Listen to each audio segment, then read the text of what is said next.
All right, thank you very much, Veli, and welcome to our third match of the day. I'm here once again, and I've got Emzo with me. Emzo, I believe this is going to be the very first time we've been able to cast with each other. I'm excited about that. I mean, yeah. you've been here for a while, too, and it's like we kept getting so close, just the near misses. Kept scooting around each other, right, you know, right. Near dodging, misses are great for swerving. planes, but not for Plans us. never lined up, and right.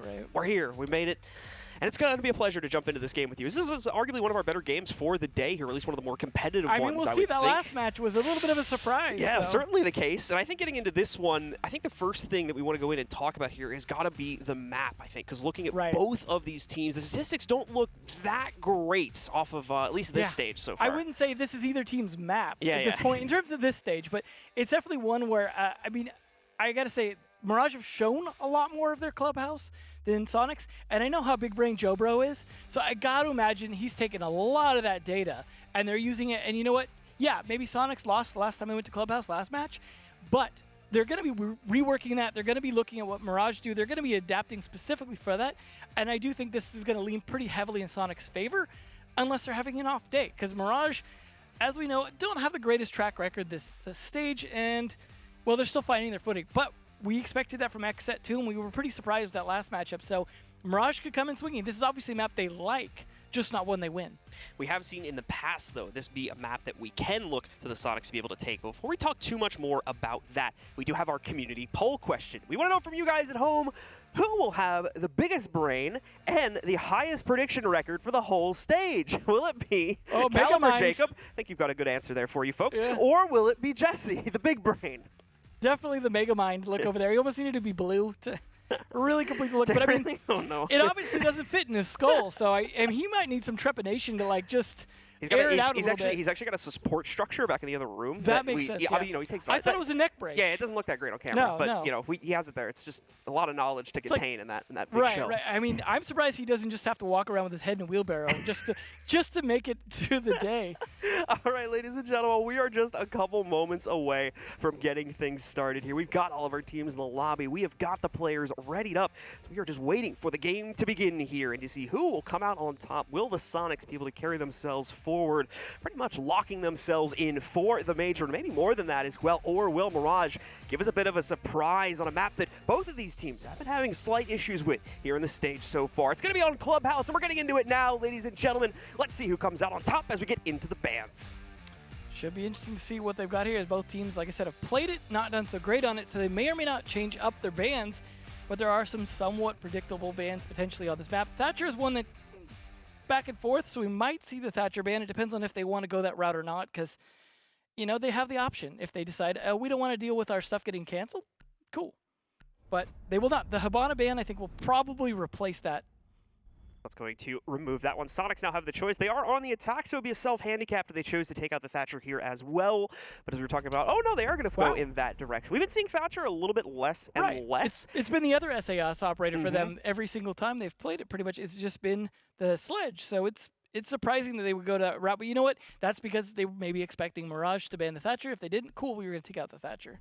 We are potentially going to see a counter ban come in for the defending side. We'll have to see if Mirage wants to go for it. Sonic's going to take out Valkyrie, which has become a mainstay pick for defender bans as well. She's just too universally useful right now for most teams, so she's getting knocked out quite often. And then we get the final one coming in here from Mirage now, and they will not go for the counter, no knocking out Cade, so there is going to be some good wall denial capability. However, keep in mind, of course, with the Maverick still in the play, that Cade or potentially Bandit play is not really going to mean much at the end of the day. We'll see a Wamai removed instead, removing some of the utility mitigation. I think the only surprise for me here is them picking the Thatcher instead of the Sledge. Yeah. The Slatcher instead of the Thedge. Just because that has not been their MO, but the rest of the bans are basically exactly what you'd expect from these two teams. Valk has been a mainstay ban for Soniqs quite a bit, and the Wamai ban is happened a couple of times for them here. So it's not a surprise. This is the way they want to play. However, that being said, it being predictable bans coming out just means Soniqs have that much more intel because they can play into those predictability of those bans and have, you know, their plans not disrupted, at least for what they were anticipating. An interesting pick coming in there on the 6th pick from Grixer, as a knock is actually going to be brought into the play, which we very rarely get here. Not even just, you know, for Clubhouse specifically. We've seen her try to be used a couple times on Cafe, but for the most part, it really hasn't worked out, at least not in the ways that I think teams were originally envisioning the use of her. Let's see if the Soniqs can find good use out of this operator today. And they weren't. They didn't get a chance to see that 6th pick as well, of course, to the Mira. So they may not be anticipating those windows, which of course you certainly cannot hide from as Dom. That's going to be very, very interesting to see how the Mira setup plays. In here, another operator that very commonly gets banned out. So having her able to be used here is going to lead into a pretty interesting red stair setup here for Mirage. The rotates are going to be set up in a bit of a peculiar way, so that might slow things down a bit for them, but it is going to obviously give them greater capability to deny anything from the construction avenue and wherever they decide to put the second Mira window down as well. It definitely becomes a choke point sort of thing, and of course, Soniqs, it being 6th pick, may not anticipate that, so their spawns are not necessarily going to reflect that until after they do their droning. They may have adjusted those spawns then to, play around the windows, but that's going to be dependent on the IGL calls to actually be like, okay, we're going to go this way instead if they want to play around it. Now, of course, they've got one just set up there from Dream. They're going to open up above it with the shotgun as well to be able to play overthrow C4 as needed to stop a plant, as they often happen on the other side of that server. So we are starting to get the wall open early. You see they've shotgunned up the wall a bit as well. Swiss cheesed it. Yeah, absolutely. Well, give them a nice appetizer on the way in. It's been more and more of a common thing as of late. You'll probably see it opened in a much cleaner way at some point later in the match, and I'll try to point that out for you guys. But basically the main thing that this does, it just slows down the process. You can't get as clean of a line with Maverick as you normally would be able to get. As you can see, though, this is not really much of an issue for our pro players. Soniqs get past that without too much of an issue. Already having that avenue open and getting some intel onto the position of loading as well. But this is only one single avenue to approach the site with, and they need a heck of a lot more than that if they're going to have any success when they reach the time to execute here, which is going to be coming up in about a minute or so. The advantage they have is banning the Wamai means they can take that shield a lot easier. They're still going to have to deal with Thomas's Jaeger plays to potentially stop whatever grenades they throw, but they have quite a few. They can burn some of those. You hear the ADS is getting burned potentially by Kansas flashes, so that's going to clear that out for them to be able to nade that shield, which looks like it's maybe still up to him. Hard to tell with this angle. I think it's down. Might have collapsed, yeah. It's so down. That is going to force him out of position, which you see Loading is now playing inside the other room. And he's going to have to try and fire through the holes in the wall that they've opened up to be able to play in there. They do have some C4s they can throw, and that is what Loading is most likely trying to stay alive to be able to do if they try and go for that plant. But in the meantime, Dream is going to be backing him up on that hard angle into the wall. Grixer hasn't really found his entry just yet. He's still droning, most likely providing intel for the team before he decides his entry point for a late kind of mid-round flank. Although it is a little past the mid-round already, so he probably needs to get to work. Otherwise, at some point, you lose the utility of knock if you're coming in that late anyways. So we'll see where the knock will potentially find its insertion point, more than likely going around to hunt out these more extended defenders. But the first fight's actually going to occur as a direct push to the inside of the garage here. Benji holds off a push from Yeti. No follow-up from any other member of the Soniqs just yet, although it is on the way. You can see Rex and at least one other member trying to sneak in the garage, but the support setup is not there for it. Benji gets 2 more kills before finally falling to Grixer and leaving it into a 2v4 with less than 30 seconds left here. Kansan will now have to try to force his way in through the opening. Although so, you can see Loading as well with the lineup, but the Mira window is lost. He's exposed, and suddenly Kansan takes him out as well. This is winnable for the Soniqs, but it's going to be tough due to the lack of access they have to the site right now, save for this balcony push. Kansan goes in, playing purely on pre-fire. There's a hop out as well onto the outside balcony. Less than 10 seconds left now for Soniqs to get this down onto the ground. They're going to try to do it in the corner, but they're so far surrounded. In comes Thomas for the shutdown. Grixer gets 1 more kill, but the time runs out, and we see Mirage claim the first round. I got to put a lot of that on Benji, getting those kills from up in the rafters on the entries. That was absolutely crucial. Now, Yeti had already done his job, but the other player he got had not. So it was a good way to set them up for man advantage because time was dwindling down at that point, and I don't think we'd seen an early flank from the knock. Didn't really give him any kind of advantage in terms of map control or positioning. It was just not a great position to be in for the Soniqs because they were fighting against time. But I did like the Buck play countering the Mira, taking down that window to be able to start to get some angles into that room because that was going to be their big choke point. It was just came down to them not getting enough map control of the servers fast enough and then dealing with the players that were pushing back against it because of man advantage. Again, but that's where it was that snowball from Benji's kills, I think, is what really started the ball rolling because of the man advantage, because he was able to play garage. You need that garage flank. It's so important to attacks on the server. Yeah, maybe you can go without it. Maybe you can push instead from the bedroom into connector and things like that. But that's a much harder attack to make work. It's much less conjoined with the actual garage push when you compare it to the build-up that you have with the balcony play. If you're moving it, obviously, from construction, those are basically two separate pushes, you know, playing their own devices. While it is going to be a pinch against Cash, if you still have garage presence and potentially any other roaming members of the defensive side, it's going to be very, very tough to make that execute work. So the Soniqs fail in trying to take that garage control for themselves. The hold is brilliant from Mirage, and they're able to take the initial round here. They're going to stay upstairs as well, not falling back to the usual secondary, sometimes primary site for these teams, which would be the basement. They're feeling themselves at the moment, so they're going to try and go for the much more difficult site up here inside of Gym Bedroom.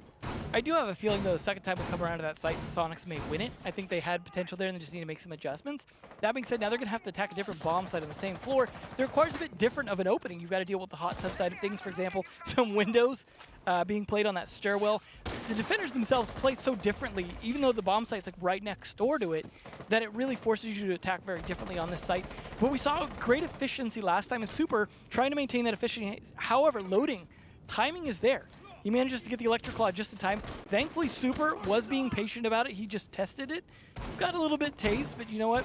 He didn't lose his... There we go. He actually did lose the first one. So oh, did he? Yeah, he had it on just enough. He didn't cancel it quickly enough there. Super.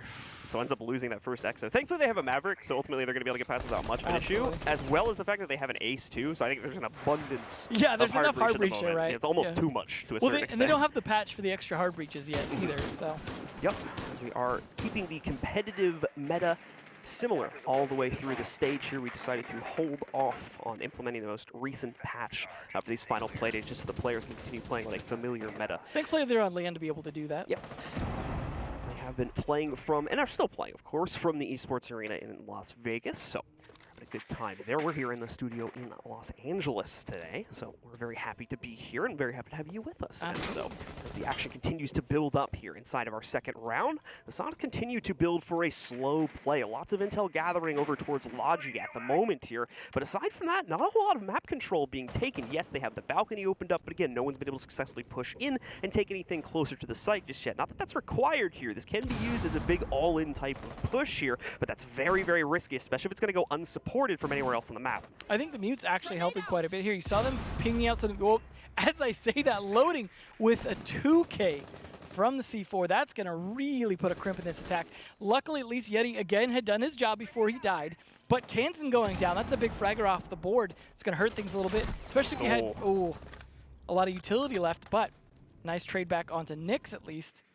However, his ADS is already going to be up, right? You're not taking, it's more of just a roamer off the board that you have to deal with. There's still 2 C4s plus an impact left and man advantage here. This is not looking great for the Soniqs, especially with time dwindling. Their inability to get through these mute jammers with either Yana's hologram or the drones to be able to get actual site intel because Thatcher's banned. Well, they did it to themselves, right? So this is tough. Oh, a nice find from Rexon here. At least he's going to be able to catch a Dream moving out of Logi. Grixer as well finding another one for themselves. Once again, the Soniqs coming out of nowhere with this play in the late round, and they might very well get this done here. Thomas with one trade out leaves only loading alive here, but he has the chance to deny a very low time bank remaining for the Soniqs to try and attempt their plant here, but they've got it down onto the ground, and Rexon makes a run past the bathroom to finish off the round. Beautifully done by the Soniqs as they once again come out with a burst in the final few seconds, and this time it works to net them the round.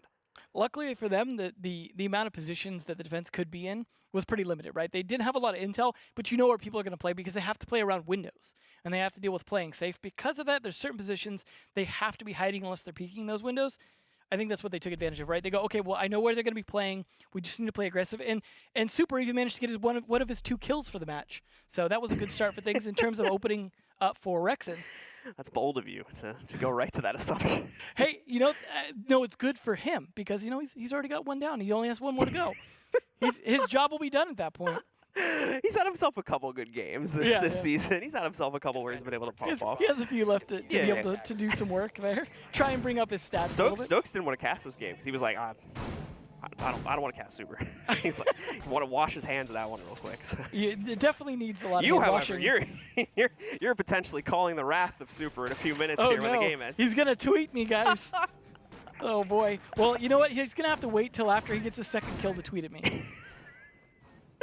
Then he's free to, because he won't be doing anything else at that point. So you might as well just. Oh my God. No, I'm just kidding. I hope he does great. To be honest, like I kid because I want to see him do better. Yeah. Because I think he's actually built a pretty good team.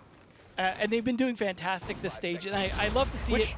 You know, credit to him, right? He got a massive amount of flack for the move that built this team to begin with, and basically removing the entire previous roster, restarting. In a way, kind of rightly so, in that it was a big loss for that team, right? Like those players obviously had to deal with the repercussions of it. But what he's built since has been fantastic, and I think that it's a good thing. But it was a lot of pain to go through, and I think overall this team has a lot of potential to just continue to go forward. You know, if Super retires at the end of the season. I love how you we're bringing us to a nice ending there, and then you just bam, one more hit right at the end. Either way, this round has started out quite slowly, as you guys might expect for a Siege match here. The Soniqs, at the moment, just kind of building up their extra drone intel that they weren't able to get off those initial 30 or 40 seconds, and as well, figuring out what the best path forward is going to be initially here. Now, you guys might note there's quite an aggressive setup from Mirage, at least in a couple places here. You can note Benji hanging out upstairs, and he's not the only one. Nyx, as well, I believe, is supporting a red hold back from the other corner. Oh, that's a great angle from Benji, and it nearly works. But they know he's here now, so things are going to start to get a little bit more dangerous for him. There's a drone just below him as well that's working on confirming his positions. They can start working on figuring out how to get rid of him. This is on top of as Kansan starting to crunch the hold from Nyx. That's over here by top red by putting the additional pressure on construction. And actually, Benji's going to get taken out. Nyx was nowhere nearby to support that, unfortunately, as he had already fallen back. So Benji gets knocked out there, and that's going to be the Soniqs taking a 5v4 to start. I really like the setup in terms of operator lineup coming out of Mirage. Trap heavy, denial heavy. They've got the Mozzie and the Mute to deny drones. They've got the Legion, the Capcan, and they potentially got the Smoke if you count that as a trap, although it usually isn't pre-placed. But they're doing as much as they can to slow down this, even by having roamers playing up in Garage. It's a great idea, but they've got to live through it. They've got to pull off the time delay that they're hoping for, because if they get the kills and the map control early, from Sonic's side, it's going to be a crush down on the bottom, because again, it's a situation where you know where most people are going to be playing. If you get the map control, you get the vertical control, you get the hatches that you need to open, you can play from there. And the denial that they're bringing won't deny Jackal. He's still going to be able to do his work to be able to catch those footprints and catch where those roamers are and try and control them. So they're in a decent counter position as well on the Soniqs.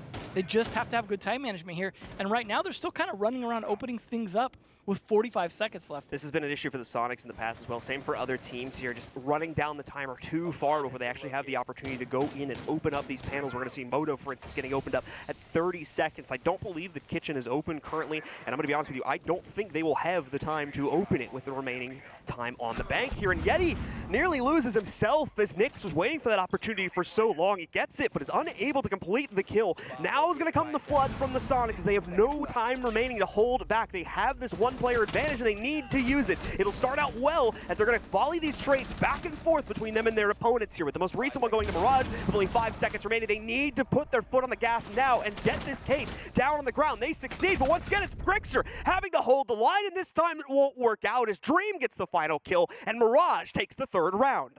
Just great play of soft walls from Mirage. Every single one of those, they were basically setting up ambushes. You had to play inside blue. You had to play from the hallway, even like an Arsenal opening up the hallway with the impact nade. Just basically ambush after ambush as they flooded in, because there's limited entry points, right? There's only some ways. And when 14 seconds hits, the game tells you, and that's like the alarm going off, like, hey, they're coming in. Get ready to start shooting. And they were definitely ready to, but I did like to see the trades back and forth. You saw some great play from Soniqs actually trying to make that work as best they could. At the end of the day, if you lose all your guys before them, that's the end of the round. Absolutely. So we'll see the inability to gather drone intel being probably the biggest thing that causes them a loss on the rush. Obviously, the lack of time and their inability to open up utility being the things that lead to that point, but the final nail in the coffin there ended up being the fact that they were unable to figure out where those ambush positions were coming from. As you had mentioned, we saw at least 2 of those soft walls get popped open. Hello! And probably a lot more than that. It was a very here's Johnny kind of moment for them. Yeah. On 2 different times as well, so it has to be a little bit frustrating for the Soniqs, seeing as things were going quite swimmingly for the first 10 seconds of that execute. But it was a great save of that impact nade too, having that in pocket still and not using it during setup. Very, very good stuff indeed. So Mirage take the lead on the defensive side. For anybody that might be a little bit newer to Siege, that is somewhat expected, specifically for Clubhouse. This is a fairly defender-sided map, so we generally expect the defensive team to lead. Not by a massive margin, though. Generally speaking, seeing 4-2s, 5-1s starting to stretch that. So we'll have to see what these 2 teams end up at once the half has concluded. Away from that, though, we are once again back at Cash. This is going to be the Soniqs' second attempt to take control of this site. Now, like I said, I think this is one that's probably going to go a little bit better for Soniqs, but that being said, they also did show a bit of their attack to Mirage to adapt to that. They are going to be setting up with the typical mirror window again, which of course we know the Buck knows how to deal with of Kanzan. He's able to clear that out if he's able to get the angle. So once again, they need to push loading out of the room off that shield as early as possible, yet he's got to do his job quickly on the wall, get set up, give them some extra time to work with. And Rexen being on that Capitao, that could be a fun one to make this work here. Capitao is occasionally banned on this map, partially because of the whole dealing with the Raptors. And that was the problem last time, is right? Benji on those Raptors, that's why they bring the Capitao, to deal with him, just burn him right off of the catwalk if they could pull it off. Now, you can definitely die doing that. It's just as risky making that attack unless you come in from below.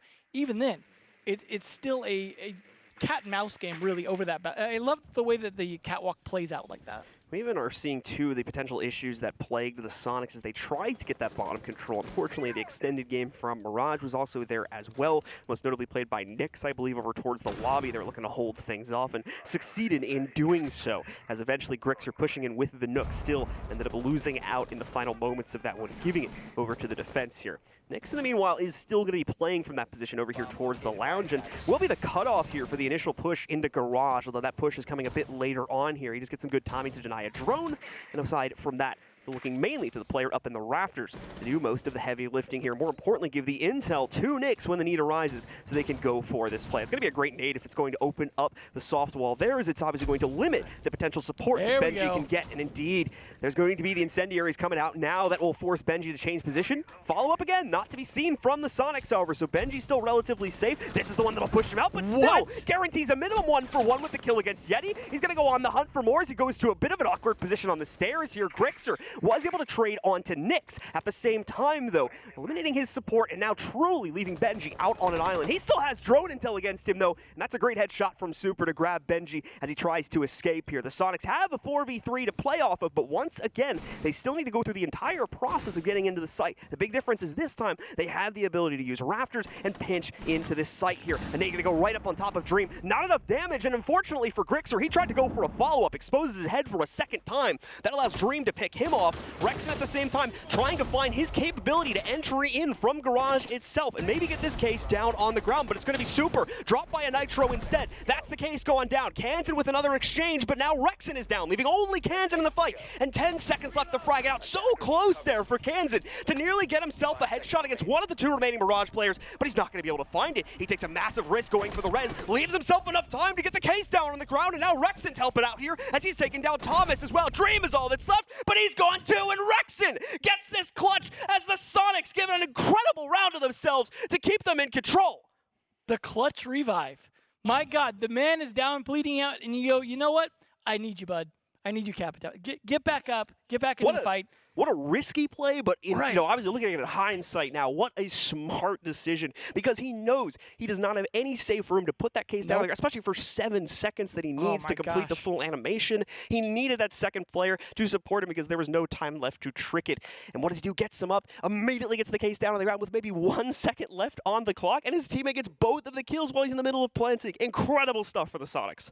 And that's the thing is, I don't know if they knew that they picked him up, that he picked him up. So I think they were pushing to hopefully pressure Kanzan and try and catch him in a fight, because they figured if there's two of us, we can trade. And it's fine because we win if we kill Kanzan.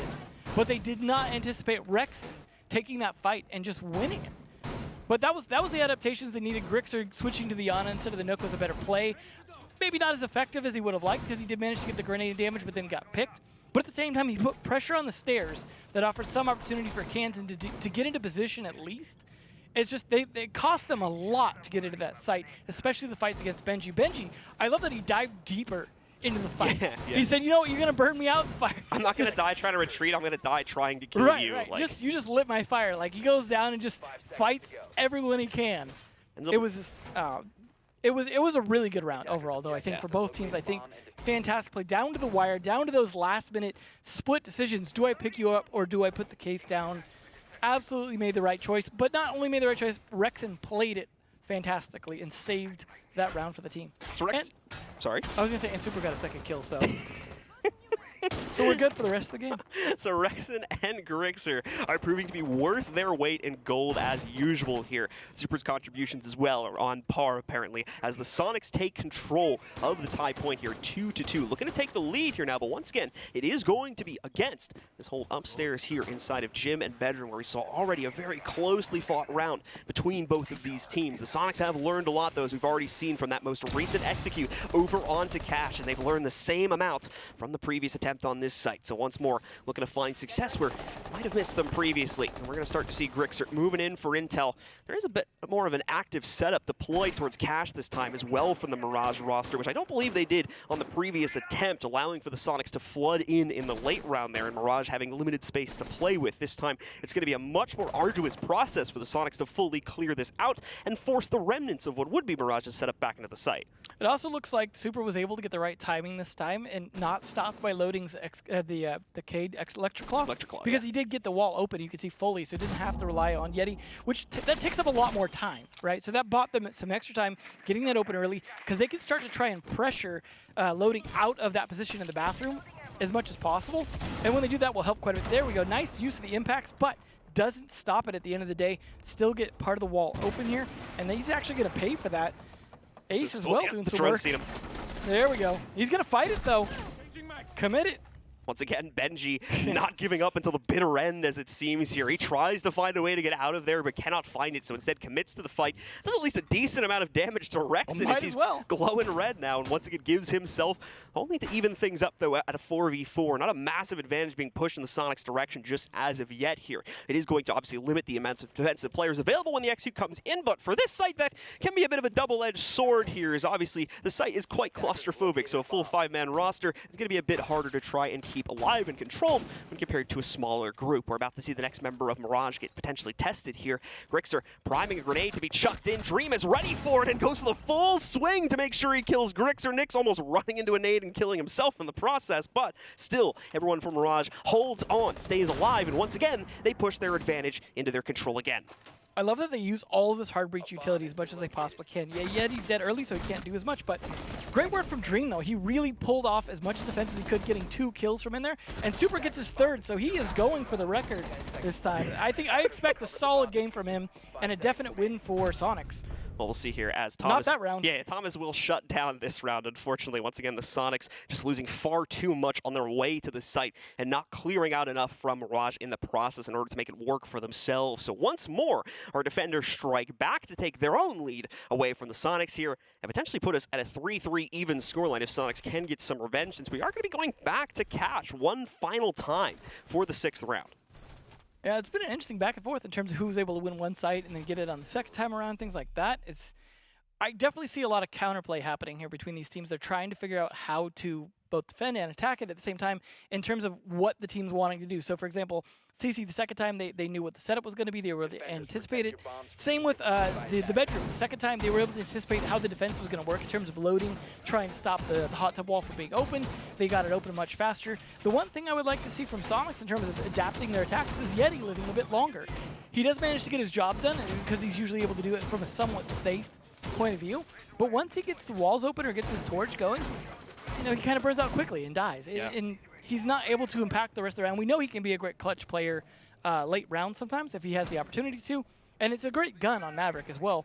It's just he's not able to live long enough to really pull that off. But that's due to some great plays, some great commits by Benji, some great defenses by Dream, things like that. Really holding things down. Because I like to see that Mirage are willing to take a spot and hold it.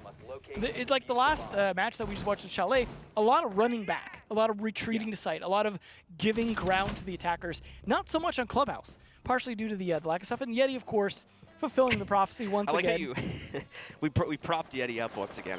It's unfortunate. It's 0-6. I mean, he may not be flexing as much for the camera after this.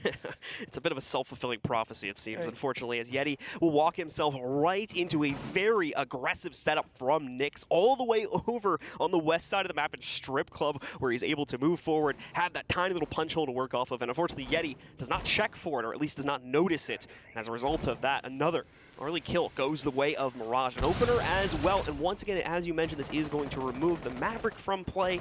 So that wall, which is currently going to be electric walled as well, that's pretty pretty impossible to get open right now. Looking at what the remaining utility is on the attacking side, it's going to be tough to say the least. Their best bet realistically is going to be to try to get Kansan under it and then take out the floorboards there to be able to at least try and shoot through and knock out the electrical. But even that's going to be such a difficult task. Right. Alternatively, they could just go for an approach from the bedroom side. Big risk, though.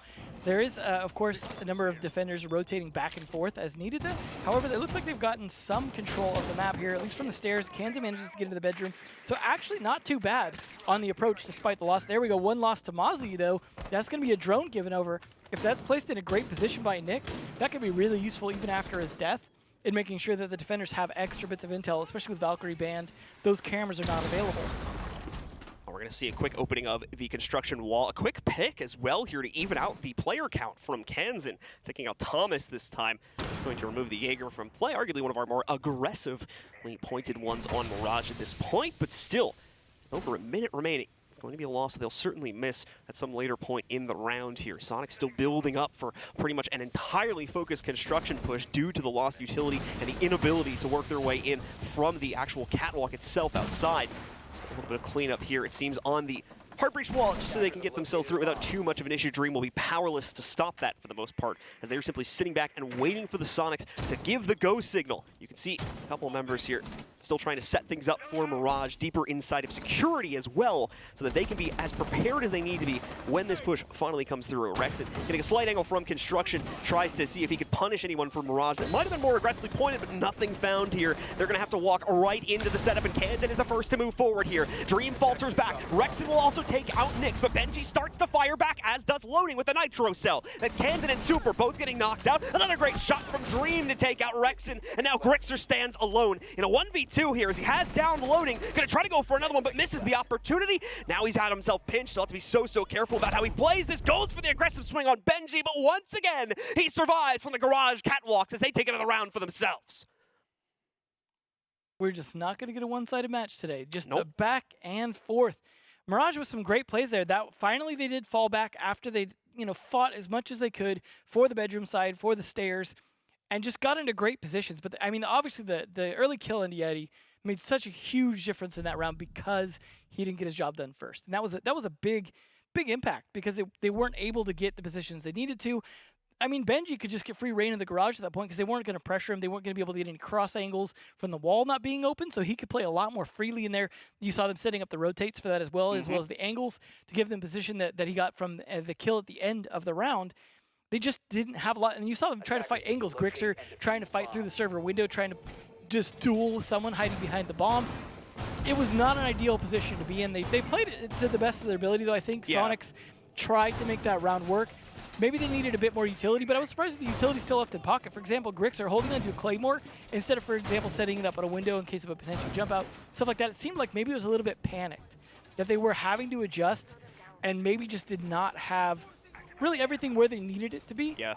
Plus losing a drone to the Mozzie, that certainly did not help. Losing the drone and then just not having enough aggressive utility there to work themselves into a proper secondary angle to push that site with, as you were saying, it would have needed to have been the balcony, and they just had no realistic way of getting it. Would have had to go for a full roam clear over towards the lobby, make sure they didn't get pinched from there because of the heavy red setup. Like I said, take out the floorboards and then try to find it from there, and that was just way too much work for them having to do. Even at the start of the round there, as a sudden shift of their overall strategy, would have put way too much on them. So they try to go for the construction push instead, and unfortunately, once again, not have the proper intel or defensive utility clearance to properly work their way in there, as we see plenty of nitro cells and other defender-side utility ready to throw out when that execute comes in. We're already 30 seconds, though, into the second half, as you guys have probably noticed by this point. Mirage now on the attack, Soniqs on the defense. With only 2 rounds built up so far here, they're going to need a strong start on this defense. Otherwise, we could be looking at another surprise here today with Mirage rocketing their way to a victory.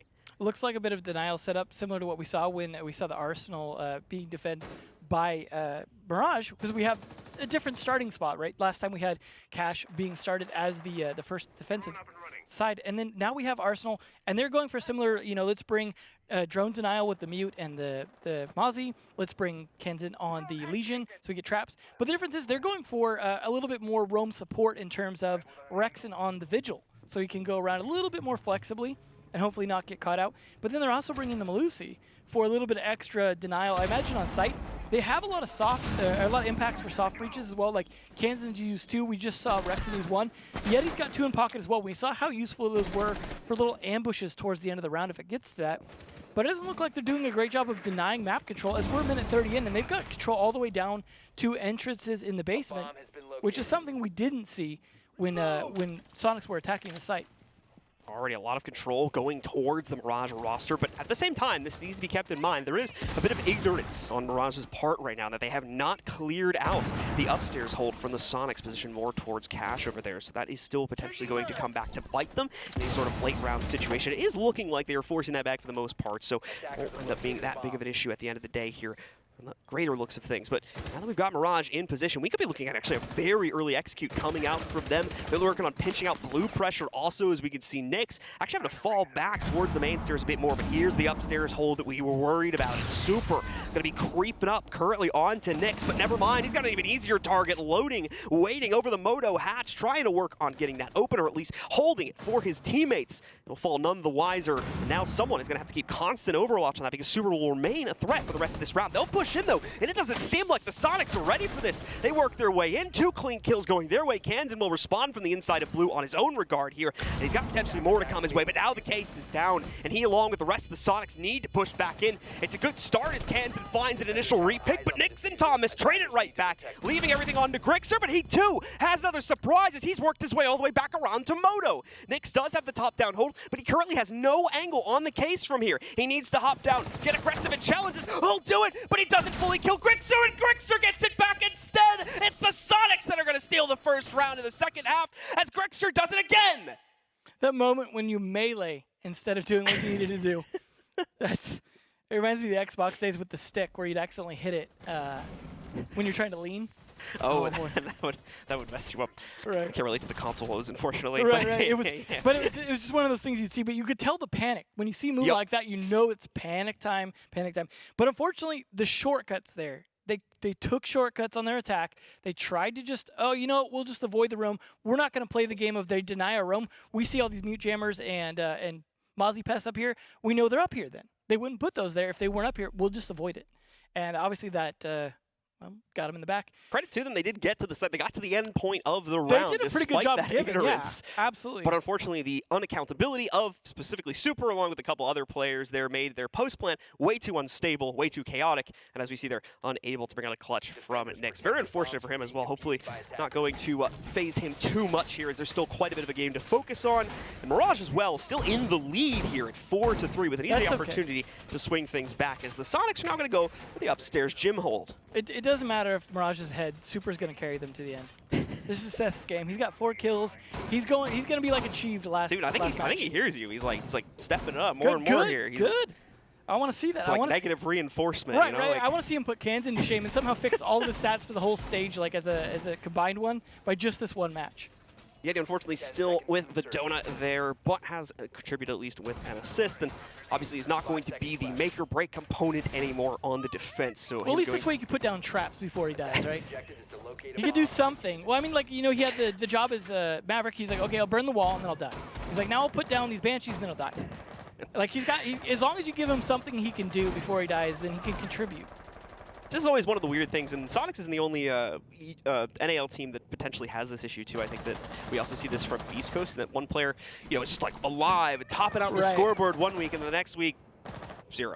I mean, at least we're seeing the rest of Soniqs pick it up. Like they always have the consistency of Rex and Grixer seemingly to fall back on. They might be down a point right now, but you're seeing the rest of the team pick it up for the most part. Even Super, you got 9, 8, 6. 4. We can ignore the 0 for the moment. I imagine Yeti might pick it up. Now that he's got a chance, he's going to live at least halfway through the round, very likely, just because he's on defense.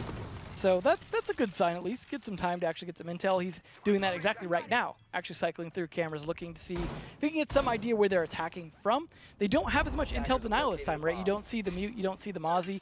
They're going to be relying a little bit more on things like shields. They're going to be relying a little bit on their Meister Evil Eyes, which of course are now, as I say that, getting taken out. So they're losing some of that intel already. So we'll see. Maybe the holograms from Grixer will make a difference here in terms of providing that intel. But at the end of the day, it's going to come down to whether or not Mirage take the shortcuts this time, or if they're able to actually properly clear and make sure they can make this attack work. It's a different floor. It's a different site. But it's one where they've got to have priorities because you can run short on time very easily, as we saw from Soniqs having to push in very aggressively in the last 15. Overall, much slower process already here from the Mirage roster, taking their time with the opening clear. And off of the initial burst, not worried too much about the Jacuzzi balcony, although it does seem they shifted quite a few players over here and are now going to prioritize that. Benji, in the meanwhile, too, we saw him moving around towards Kitchen earlier on here. And this is on top of Soniqs also with that balcony now open. They've forged themselves forward, loading, also finding another pick. Kanza with a great flick of himself to deny the refrag onto loading there. And Thomas still taking control for Mirage as he finds the next one again. Super Soniqs spraying it out as well. Great transfer onto the second one. As although things start out a little bit rough at the end of the first attacking round, the second one goes as clean as can be as Mirage will stay in control. That was a great play from Soniqs. I mean, they lined themselves up a little bit for him. We're just trying to flee right there, but man, great coordination. Now, of course, Soniqs, being on the losing foot, are going to take their time out, try and recollect themselves, figure out what they're doing wrong, because this is a team that we would expect to be doing better right now. We'd expect the scores to be reversed. 5-3 sounds about right for what you would have anticipated this far into the match. But that being said, we're seeing some of the teams that may have been struggling a bit more at this stage picking it up today, and I think that's a great thing to see. Maybe it's too little too late, but it's certainly important, especially if Mirage wants to make sure that XSET are the ones having to deal with relegation. They make sure they completely stay out of that realm as much as possible. They're doing a good job of that today. We'll see if they can continue to do so. Only 2 more rounds away now from Mirage being able to close this one out. We're just a couple seconds away from unpausing things now for the Soniqs here, as they're going to take a second to figure out what has been going wrong on these defenses, how the members of Mirage have been able to forge their way and force their way in a lot of respects into the site in both of these rounds, and realistically nearly win both of them. It's only a slight gaffe from Soniqs that causes them the first round there, which would have gone their way, and we'd be looking at an even more detrimental scoreline had that been the case. We could have been looking at 6-2 very easily at the moment. So Soniqs rather, I think, are very aware of that and are taking this very seriously now as to how they need to change their playstyle up as we get ready to head back into the 9th round. I mean, I gotta say, a lot of these rounds are just ending up who wins the most gunfights at the very end of the round. Like, honestly, as much as I dislike that aspect sometimes, in terms of I'd like to see a little more of the strategy coming out ahead. That being said, it's just down to sometimes that game sense at the very end, knowing where the people are, coordinating well, making sure you hit your shots. We saw, for example, the Arsenal round where if he would have just hit his final shot, he would have won the round, and it was just him pulling back and then losing the gunfight when he went to repeat. But that's what it's coming down to. But that shows that these teams are being neck and neck right now, and that while this is a map that Mirage have not won in the past, they've played it quite a bit, they're comfortable on it, and they're showing that comfort today.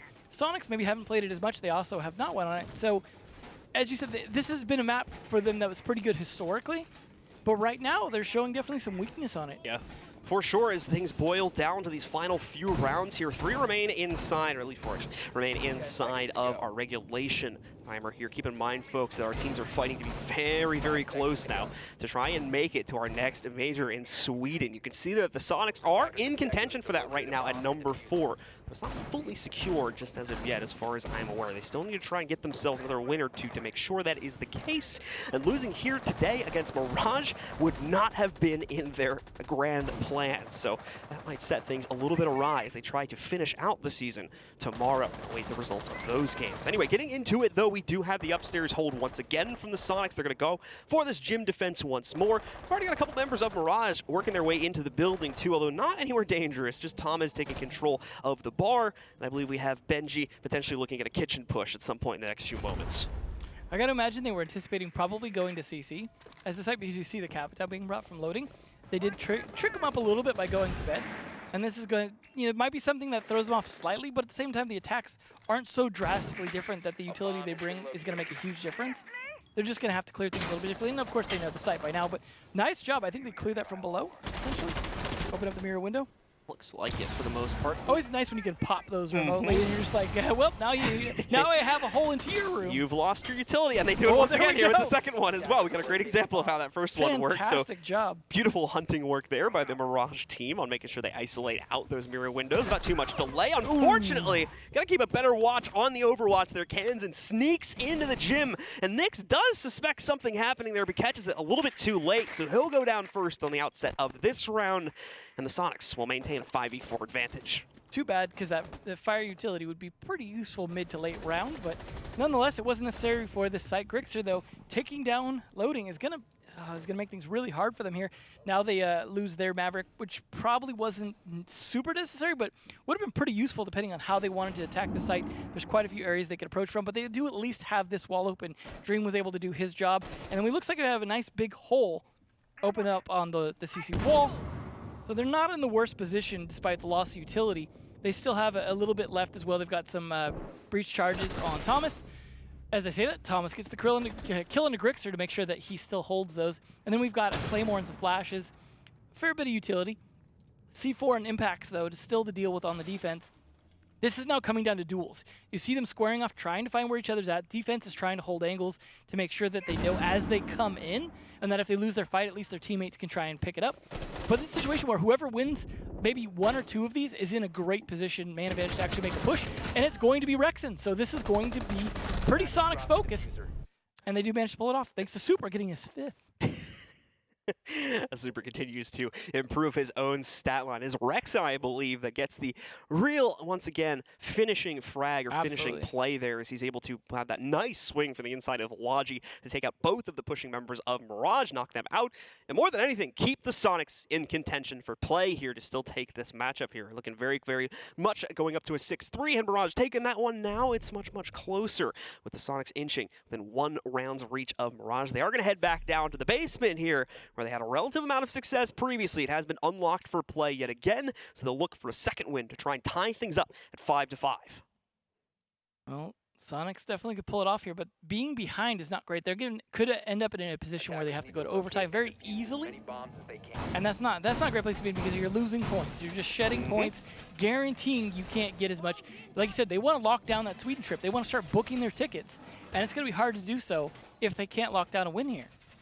Let's see, once again, as the Soniqs will continue to deploy into a fairly standard basement setup. No huge surprises here, especially when it comes to operator selections as well. Still going to see the mirror window in play for Grixer. So we're going to see the usual amount of expected support here, such as the Banshees coming out from a Yeti, the Electric Lobs and an Ivy hatches, and of course, your usual spread of ADSs. And Toxic Babes coming in from Super when the push finally reaches the basement. On the attacking side, it is a very similar flow to what we've seen in previous rounds as well. Still going to keep the Cap Town play for loading and an assortment of hard and soft breach beyond that. It's been great to see Rexen actually come up too, because I know there was a period where he struggled for a while as a pro player and just really kind of lost his groove, and he's really found a nice spot on this team, and it's good to see like those people that didn't just wash out and end up back in Challenger League and stuck there. They actually make it come back. Yeah. I mean, Yeti's one of those stories. He's left and come back quite a few times now. So this team is the misfit toys at this point. Well, misfits indeed, but finding quite a bit of a reputation for themselves this year so far, especially for Grixer and Rex, and having multiple top stat categories here inside of the NAL for our previous 2 stages, and I believe they are in contention, if not currently under control of those same stat lines for this stage as well. So they've very much been dominating it previously. Away from that, though, taking a look at what the Soniqs are looking to build up inside of this first minute, it's not a whole lot here. They're playing the waiting game right now as they wait and see what Mirage is going to try and execute towards, and more importantly, the speed with which they will do so. The Soniqs obviously keeping all their players downstairs in the site this time is going to make things a little bit more straightforward for the eventual hold in the late round, and that is also, hopefully, if they're playing utility correctly, going to slow down the dissension for Mirage. I think at this point, Mirage are not going for the shortcuts this time. They're looking to, even though there's no one upstairs, they're droning it out. The fact that they're not finding anyone, I think, is making them drone it more because they expect someone to be up there. So they're spending that extra time. Luckily, on this bomb site, you can spend a lot of time. If everyone's downstairs, you can spend 2 minutes setting up, getting your utility in place, getting your angles in place, droning the defenders, finding out what their site setup is. You can spend that time, and they have been spending that time. This is a good way for Mirage to play it. However, when they actually come to the execute, they need to have those players locked down in those positions, or you get surprises. Last thing you want, especially when it's a 5v5 in the last 30 seconds, is any surprise players. So they're going to be looking to try and pick off anyone they can early. You see some fire coming out as well, trying to clear out inside blue. That's going to make sure no one's playing behind there. Thomas, though, with the first kill on Yeti, again, who's still sitting at that 0 stat line for his kills. Not looking great, but you know what? Soniqs have been able to pull back anyways. And Rexen is not here. This is not good. Grexen's going to have to pick it up. Nope. Grixer. They have sorry. full control. Oh. Yeah, no, you're good. They have full control over this church position right now. You can see the crosses between Nyx as well as one other player. Thomas, however, at the main stairs, finally going to be dealt with, and Kansan finishing up not just Thomas, but Benji holding the blue oil wall as well. Unfortunately, it'll all be for naught as Mirage still come back, still have way too much control, even beyond Thomas's position by the main stairs. You can see someone else steps right into place to take up that very same one and make sure that the Sonics can do nothing from the inside of their site. Beautiful execute coming out once again, and fairly early on as well there. Good pacing on that coming in from Mirage, and it's put them onto map point. Definitely a situation where I think Sonics could have been a little more patient. They probably should have played a little more tight in positions where they couldn't be got out just as easily. They took maybe a little too many fights early on, and then losing their fraggers, losing players like Rexen, and then Grixer right after. That leaves you in a position where you're going to have to try and clutch without your fraggers. You're going to have to hope to catch players on surprise, and man advantage was clearly in the attacker's favor right there. So just not an ideal position to be in. Arsenal has been mixed back here, I think, and Mirage, when they didn't take shortcuts and they took their time on it and actually figured everything out, much better execute. It's definitely a tough position for Sonics to be in, because the best they can hope for now is to force that overtime. And honestly, I could see this being a 7-5 if Sonics don't change something. Yeah, I could see that as well. I mean, 7-4 certainly in the cards here, although this site is going to be a difficult one to crack, as the Sonics have already, again, quite a bit of success for themselves here. Not to mention, again, Mirage, a lot to work for, a lot to deal with, even just in the utility department to even get close to this site. So this is oftentimes where the attackers will fail and the defenders will find quite a bit of success. But it's certainly not impossible for Mirage to get the job done here, especially now that they've already made adjustments on that basement site. This just might be a little bit different up here inside of Cache. Let's see, though, as they have spawned out. And once again, they're bringing that similar flare, not to mention that, but again, still having Capitao in play means that Rexen is going to be in a tough spot when they finally get into position to pressure him, as you were mentioning previously when we were in the first half. And it's interesting, too, that they're going with a little bit different hard breach lineup, bringing the Ace instead of the Thermite. Now, of course, they have backup, right? They have the Maverick to be able to help open the wall, which is traditionally what you have to do, but they also have Capitao with the extra hard breach that they can use if they need it, maybe on a soft breach wall, something to set things up. Plus, they've got the soft breach ability of Benji on the Zofia, so they've got plenty to open up walls, open up angles. You see the Ace opening up a nice angle into server right there. So they're setting up for this, but now, how are they going to finish opening that wall? That's the real question, because they didn't finish opening it with Ace. It's risky at that point to try and use Maverick for it without getting shot. And, I mean, trying to stick a little hard breach circle on there somewhere to try and maybe open up the rest of the hole, that's just asking to have your head shot. Yeah, so pretty much. They're actually kind of in a tough spot by failing to finish this wall. And that is going to leave Mirage with, once again, no easy path into the site.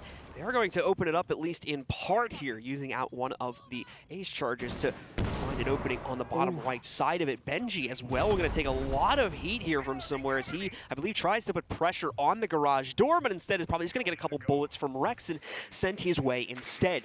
Still over half of the round remaining, though, so there is plenty of time for Mirage to figure out where they can potentially still find an insertion point, not to mention that the wall over here towards the balcony is at least partially open, so you still have the capability for someone to maybe play around it, just not necessarily using it as a pushing avenue. Members of Mirage still now trying to focus on getting garage control for themselves, but that is going to be problematic as well. It's low timed right now. Rexen is still very ready for a fight to come his way, and on top of that, still has another toxic gas grenade to try and throw out here should they go for a push against him. Yeti will finally get on the board here inside of match point as he takes down Nyx. I think his first kill of the match, leaving the Sonics once again in a great position as now Grixer will jump into the fight to take out Loading as well, leaving Mirage to be a shell of their former execute here. Dream, Benji, and Thomas is all that remains in the final minute of this attack. Rexen doing a great job as well, holding off the catwalk. There we go, Yeti with two more. He's picking it up. Maybe you heard me. Maybe they're playing it on the arena speakers. The inspiring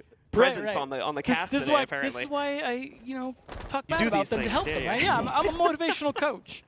Well, either way here, it's all fallen to Benji in a 1v5. Fairly futile, and you can see that is the case as he tries to work his way in. Rexen will shut things down on the final kill, and that is going to put things back into the control of the Sonics as they try to bring things back and push us into overtime.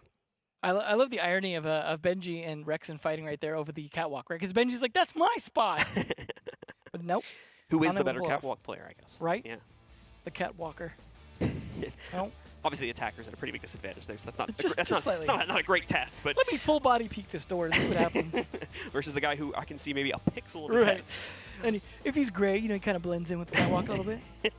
Well, we do go into Mirage's tactical timeout now as they have reached the final round of regulation. One round remains here, folks, and it's either going to be Mirage taking things in a 7-5 victory, or the Soniqs will take us to OT for second map in a row here. So we'll go the full distance. That does mean, of course, the winner of this match will lose one extra point that they would normally get by winning this in regulation, but it also means that that point will be given to the eventual loser as commiserations for at least making it to OT.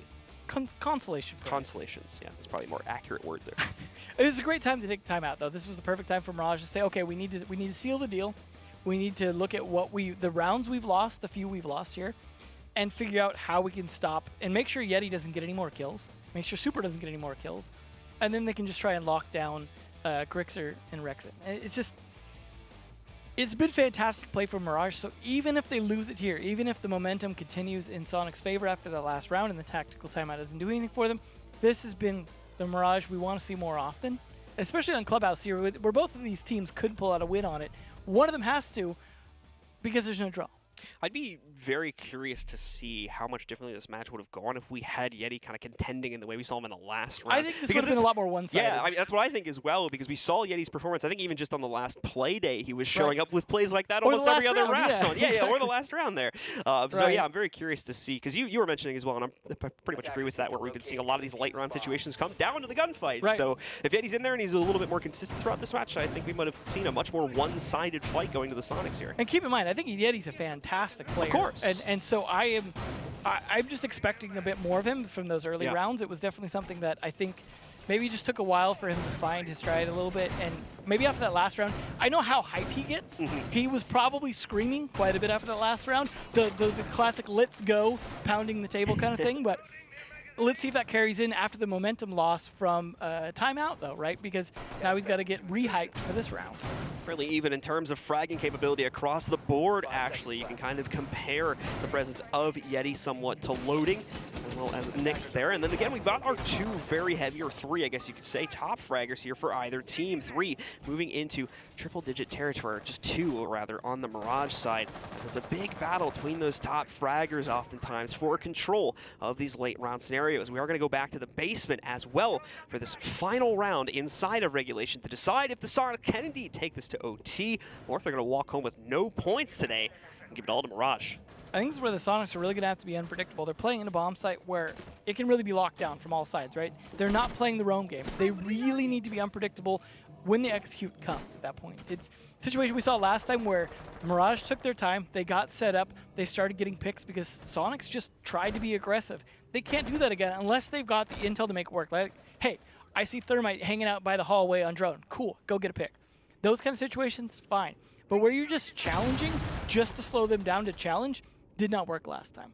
And maybe, maybe after the tactical timeout, they might feel a little more warmed up on their aim, but I think it's risky. They're going to have to play smart positions, and they're going to have to try and get players of Mirage to do predictable things on their attack because there's limited entry points. The upside for Mirage, they may be limited, but there's quite a few entry points under the site, and they have the utility to get hatches open, to get things set up, to open soft walls, to open angles. So it's going to be all on Sonics to play that smart. All right, so already halfway through the round here, and it's been a fairly quiet one so far, save for the occasional popping of a hatch or so. As we see Mirage already working to get things open for themselves here, and apparently dodging nitro cells also. No damage going on to any member of Mirage out of that one, even though it was very, very close. A well-placed one, in my opinion, from the Sonics. Just the timing on the actual detonation a little bit off, ultimately, and does not allow them to take out any of these attackers here. That's also one of only 3 nitro cells available for the Sonics here. That does mean, of course, we can see play come in over the next few moments, but Mirage still continuing to tear apart this setup here. We can see nice abuse of the Banshee mechanics. They get within range of it from a top-down perspective and just shoot it out nice and easily from the safety of Kitchen. Definitely in a position where they're actually clearing out a lot of utility. They managed to start pushing a lot of the players of Sonics into tighter positions. You see explosions go out left and right. Church now is getting pressured from Moto. The angle, however, works in Kansas' favor. Yeti gets another kill. They're walking right up and so ready for every single fight coming their way. The timing on the swings from the Soniqs this time is a massive improvement from what we saw against the previous basement attack coming out from Mirage, and it's enough to completely shutter this play from Mirage and throw us into OT, with Mirage suddenly looking a lot weaker on that attack than we saw on the previous attempt. They're going to go right back into that fire as well. They're staying on the attack for overtime, and they're going to go potentially attack the same exact site, it looks like. Well, when Yeti, shows up, it's flawless round time, it seems. And that's why we're saying him not doing so well in the beginning was the reason that Soniqs was down points.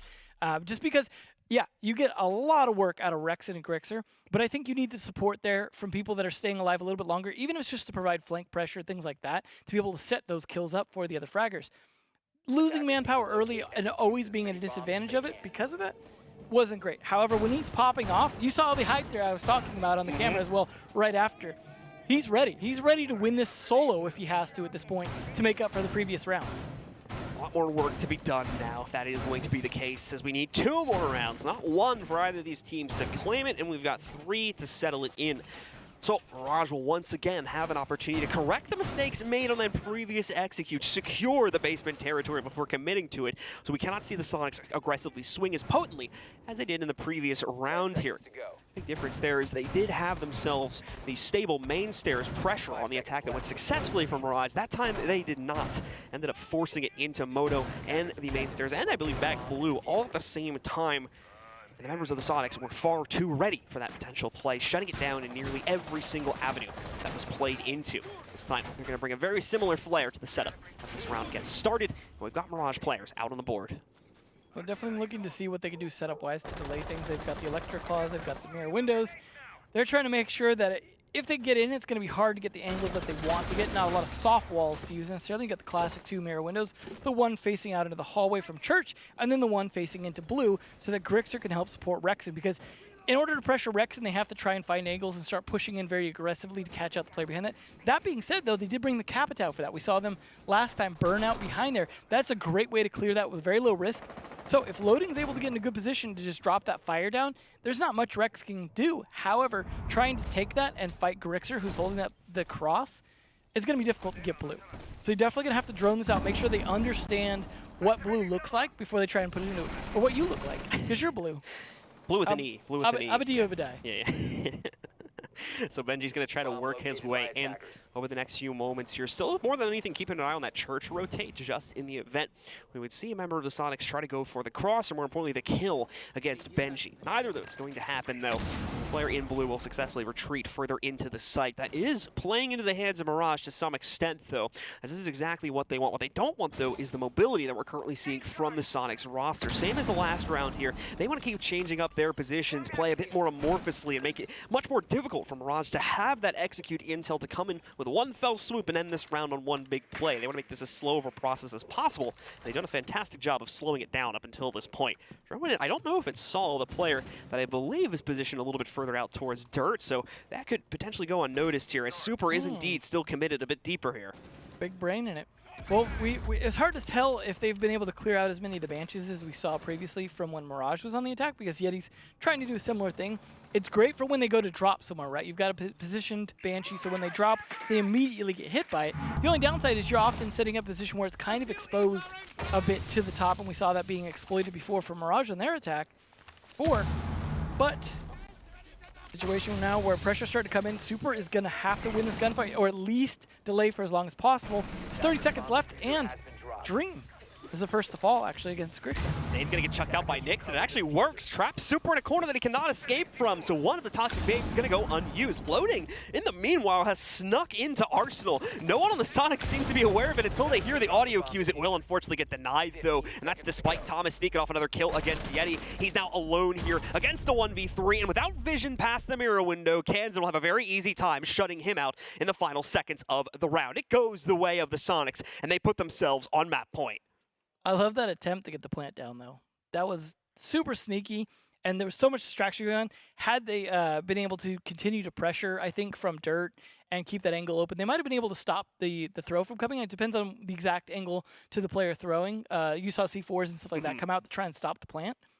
But at the end of the day, just too little time left, right? Yep. It's funny when you run short on time on Arsenal attack because you have so much free time at the beginning to just set up, to do whatever you want. The only problem is that setup doesn't necessarily get you in. It's just taking control of everything above it. You still need to go in, and you either need to drop in or you need to walk in, and both of those have so many traps and angles that you have to worry about that you can't always clear ahead of time. Not to mention, just because you have top control and you're staring down the hatch doesn't mean someone doesn't look back up through it and shoot you in the face. It also doesn't mean that the angle is of any use ultimately at the end of the day. As we've seen plenty of times on sledge play across numerous maps. You look at Villa, you look at Cafe as well. So many of those top-down setups that ultimately lead to nothing are seen quite often. You need it achieved in the kitchen, just opening up the floor and just taking those angles through the beams. Yep, pretty much. So bit of a risk being played overall when you're on the attack on that site, is it can be very, very difficult to make the transition from the first down to the basement, especially with the limited time that attacking teams often give themselves to pull off the execute. It'll be a little different, however, here inside of our first OT match point, as we're going to go back upstairs one final time for a hold from Mirage inside of CCTV and Cash, where they will try to equalize this and then look for victory on their last attacking round. The Soniqs, of course, now back on the attack for this one, and we shall see what they have to offer us, as they're bringing a lot of the same flair, very heavy emphasis on the hard breach, with 3 of them brought to the table. Kansan's back on the buck, and Grixer, of course, in the aggressive role that he needs to be in, has brought the Ana. I tell you what, if you're Yeti right now, you're going to be very damn careful. Because last time he died on this attack, did not work out so great for the Soniqs.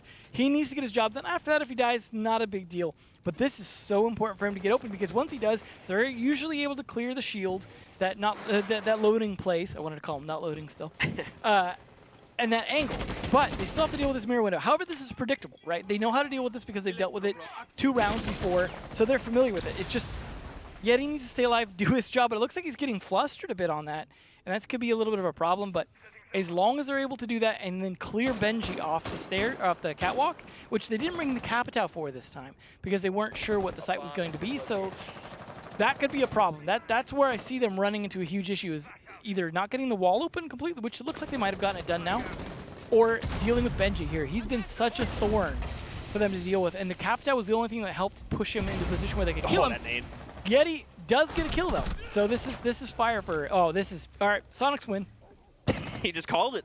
All right, well, we'll see if you're right here. We still got a minute and a half to go, but Mirage currently holding in the 3v5 as they've lost both Loading and Dream to Yeti, who's become the hero inside of these late rounds with some excellent contributions and, more importantly, impact frags to push Soniqs over the finish line, according to you at least here. Well, I would say throwing that, it was an impact frag, right?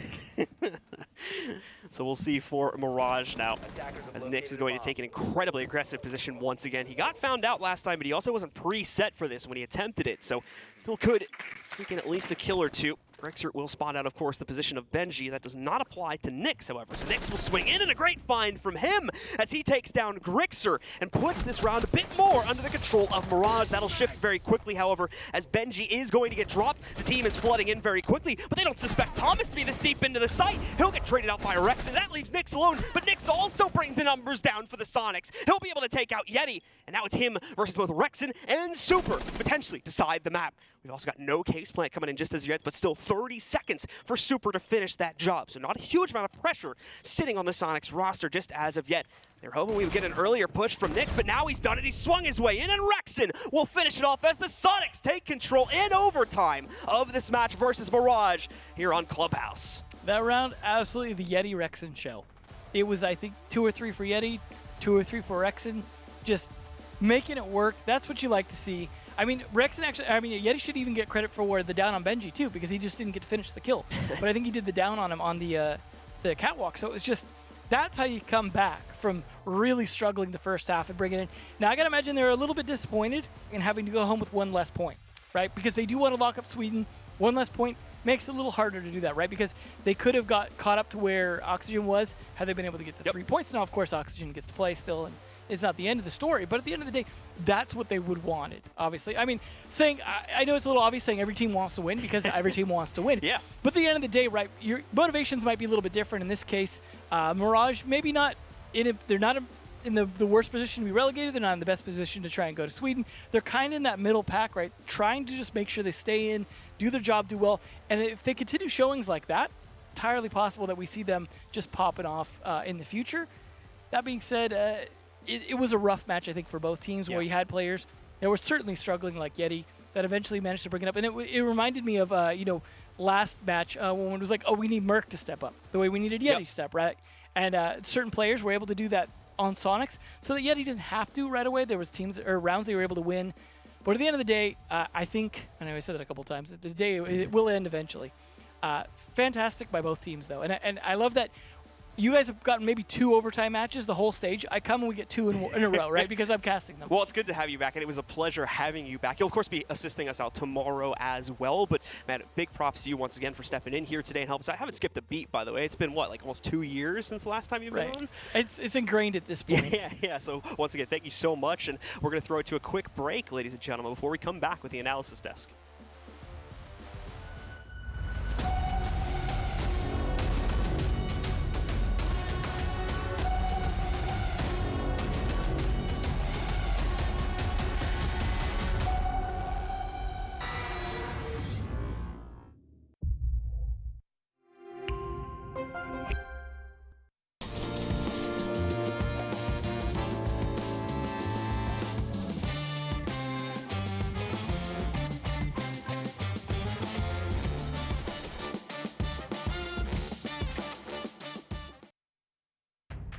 What does it take to call next? Follow us for a deep dive into the Rainbow Six community, breaking down barriers, taking you behind the scenes, and showing what it means to level up. If you want to get better, try reviewing your game footage. Insights.gg's game capture tool makes recording and reviewing fast and easy. With no lag, automatic recording, and instant highlights, it's never been easier to learn from your gameplay. Try it for free at insights.gg today.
Ladies and gentlemen, welcome back to the NAL Analyst Desk. I'm the host, Veli, and I'm here with my boys, Caliper, Jacob, and Jesse. And we actually have a treat for you all. We're going to jump right into an interview with one of the players from the winning teams. And it's going to be none other than Yeti, the guy who popped off pretty late, but it's better late than never.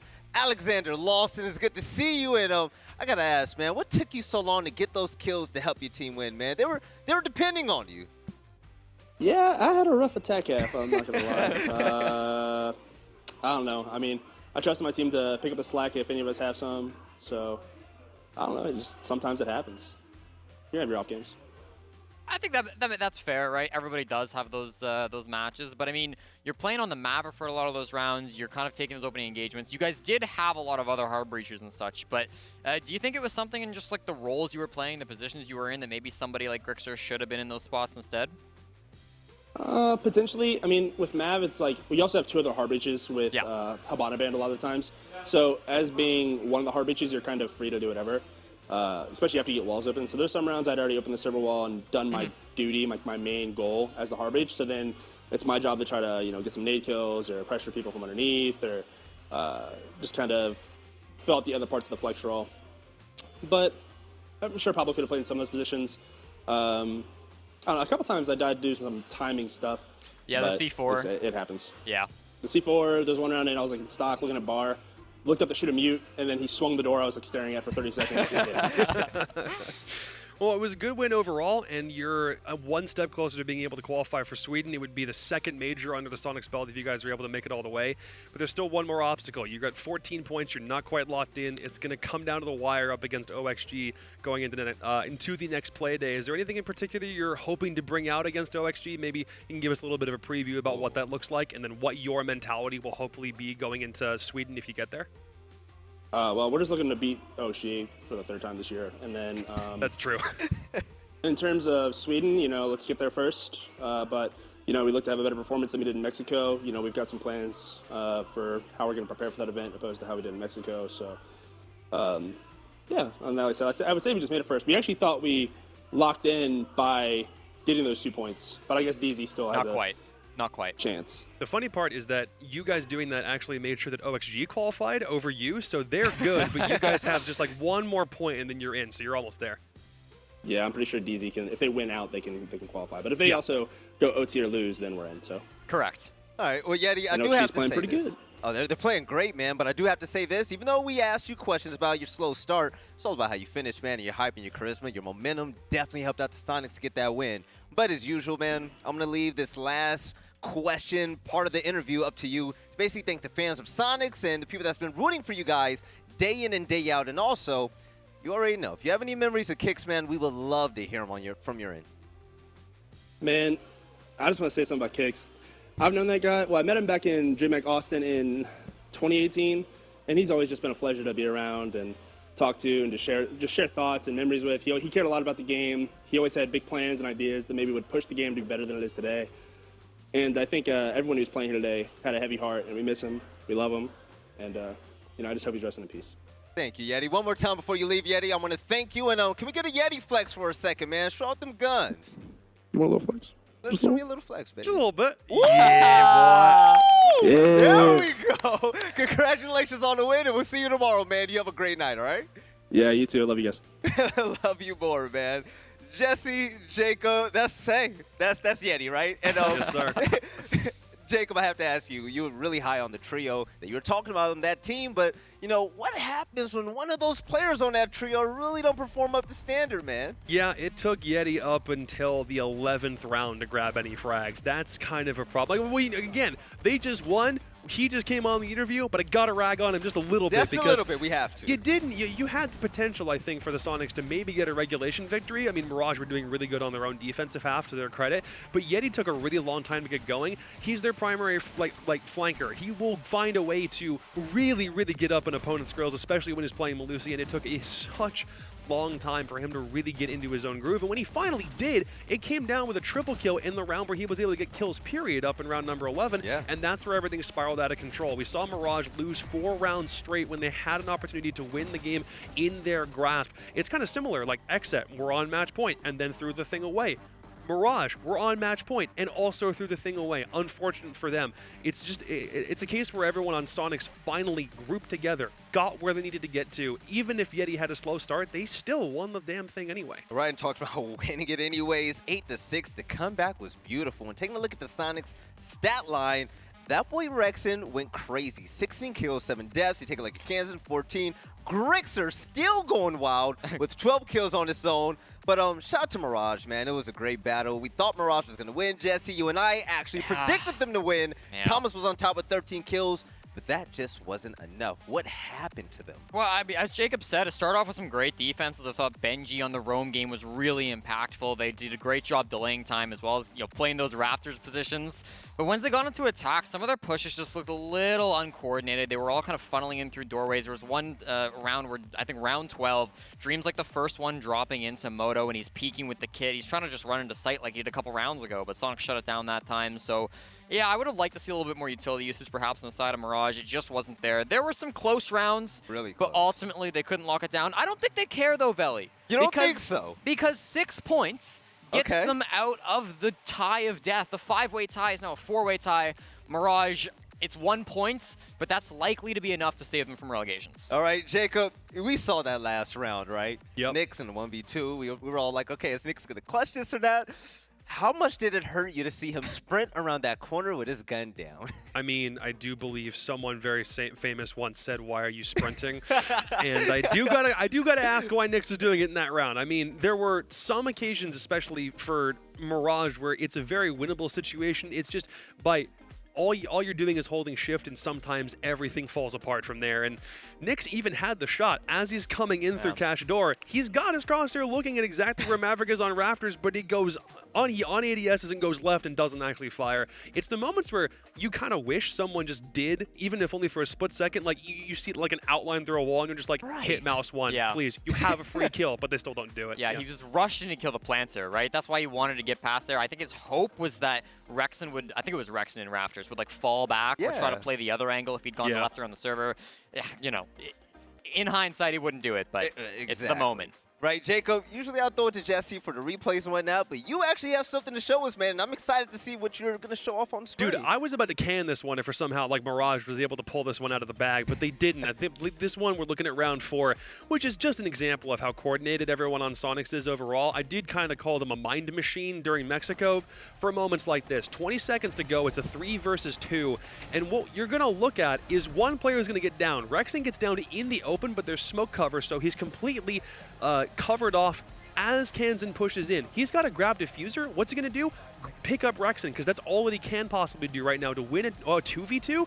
So he'll get right back up, and Rexen says, I don't care how little HP I've got. I'm going to cover for as long as I possibly can. Kansan has to get the plant down immediately upon getting it and retrieving Rexen. So what does he do? Go into full bodyguard mode, ensure that the plant does go down, and it continues a trend of the Soniqs. Every time they get a diffuser planted, usually there is success born from that, and they very rarely lose once the diffuser has gone down if there's enough people alive, and Rexen's just a crack shot. Right now, Jesse, I have to ask, Mirage losing that game in 5th place spot. How much did it hurt? Because it was so close, and we all believe in them, man. I think it's not only just that they lost in overtime, but they lost 4 rounds in a row, Veli. They had that 6-4, and all they had to do was close out one of those attacks somewhere. I think round 11 was the round where Yeti got a 3K, and it's like, well, this isn't supposed to happen. Yeti was 0-10 at that point, I believe. Flawless rounds back-to-back? Yeah, exactly. It's just like, these are the rounds at Mirage. You just one more would do it, but they never got there. And you know what? This is the price they pay. Yes, now we actually do have a community poll question. Now, if you follow us on social media and whatnot, I didn't even know what this question was until I saw it, and it was pretty hilarious. But it is, who will have the biggest brain and the highest prediction record for the whole stage? And Is that a bald Jesse? No, that's my big brain. Wait a Jacob. that's his second. big That's a brain. bald. Jacob, That's a you big have brain. it down there. No, it's the big brain. Right. Now, I would ask you guys who you think the winner's going to be, but that would be kind of biased. You look like Have the you- last Airbender in that picture. Have you not seen this meme, Jacob? hashtag bald amazing. cube This moment. is a stage 1, year 1 meme. This is Oxygen, before your yeah. time. Yeah, That was okay. amazing. Yeah. Okay. So I'm actually interested to see who the community voted for. Remember let's who see has who a the winner laptop. is. Drum roll. Jacob. How does it feel to be a loser, Jacob? Jacob, answer me. How do you feel about the community right now? How does it feel? Belly, I can't read. What does that number That say? is the first 100-0 in the Boom. history of the North American League. Congratulations. It's okay, Jacob. We don't all have to have fans, right? If some of us are more liked than others, if some of us have better prediction rates than others, it's okay. Okay. This might be the first time productions actually stun-locked me. All right, Do you, know let's- what, do you know what the best Go part ahead. is? Jacob showed me the poll. He was like, Jesse, look what the poll was, and he hands me You his, voted for me he on my hands phone. Me his phone. I'm like, interesting. And it still wasn't enough. It's okay. literally here. All right. Let's do Never the mind, real I'll find it poll, later. actually. If we do have the real numbers, let's put it up on the screen. It was pretty funny. Jacob won 52 to 48. Ridiculous. Own Okay. Canadian! There we go. Get off my stage! But that was funny, though, Jacob. See your That was face good. right there was great. But fellas, the community's always got my back. okay. All right. Jesse, get on Reddit more. Win their hearts, man. You got this. Get I can't deal with Reddit, We're giving you dude. next time. We're going to get you that clout, Jesse, okay? He's a content creator. That's not fair. Yeah, what am I supposed to do against that? Hey, nothing, How many YouTube subs do you apparently. have? Yes. Less than 1,000. Now, fellas, for the last matchup of the day, it's going to be an absolute banger. We're going to have Oxygen versus Dark Zero. Jacob, how would you explain this matchup to the viewers at home that are tuning in for the first time about these two Titans? Dark Zero are going through a very dark time in their history right now. Yeah. Attacks that I don't understand, and OXG are playing practically perfect Siege. And they don't even have to get any points in this matchup to make Sweden, because they've already made Sweden. So it's almost like OXG don't have anything to lose, but Dark Zero right now have everything to gain from this contest, and it is one of 3 games that they are playing this week, and I do not envy the position that they're in right now. All right, ladies and gentlemen, you heard from Jacob there, and we've been having so much fun on this dash. Shout out to Jason, Jesse, and Jacob so far. Who's Jason? Exactly. Halloween is child. coming, man. It's Halloween our is coming. child. Our child? Yes. That would be one ugly baby. But ladies and gentlemen, Whoa! coming up next, we're going to have Dark Zero versus Who's this guy? Oxygen. You don't want to miss it. We'll catch you on the other side of the break. You guys take it easy. See you soon.